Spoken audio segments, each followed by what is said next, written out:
Assalamu alaikum wa rahmatullahi wa barakatuh.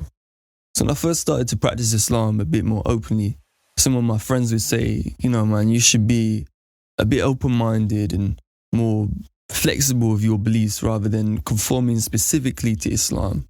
With their rationale being that I could be getting the best of both, taking positive elements from all different faiths, philosophies and ideologies, including Islam, without all the rules and restrictions of being a devout Muslim.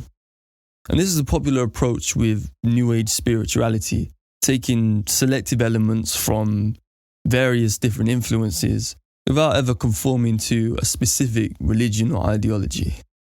And it seems a lot of people see the appeal, but the reality with this sort of approach is not only are you granting ultimate confidence and certainty in your own judgment, but you're assuming you already know best if you know exactly what to adopt and reject, as well as completely undermining the essence of what it means to be spiritual.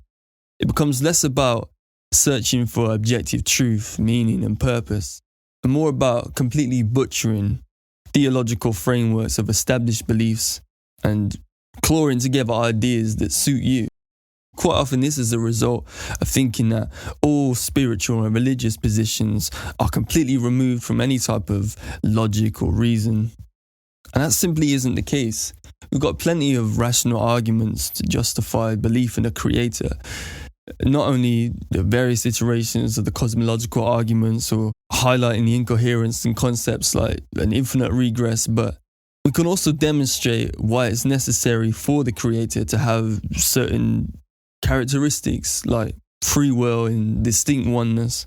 And as for what reinforces our belief in Islam specifically, I couldn't do justice in one video the eloquence of preservation and prophecies of the Quran, or the life example of the Prophet ﷺ, his undeniable success, influence, and achievements that, quite frankly, no other religion can boast.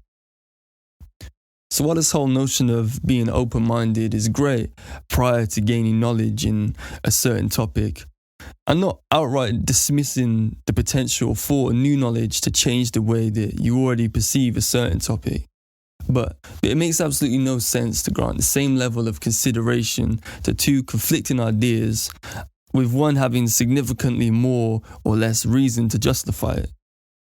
So ultimately, going by the book or books of Quran and Sunnah in this case is less to do with being biased or closed-minded and more to do with being presented with sufficient reason to do so and not seeing sufficient reason to compromise. Assalamu alaikum wa rahmatullahi wa barakatuh.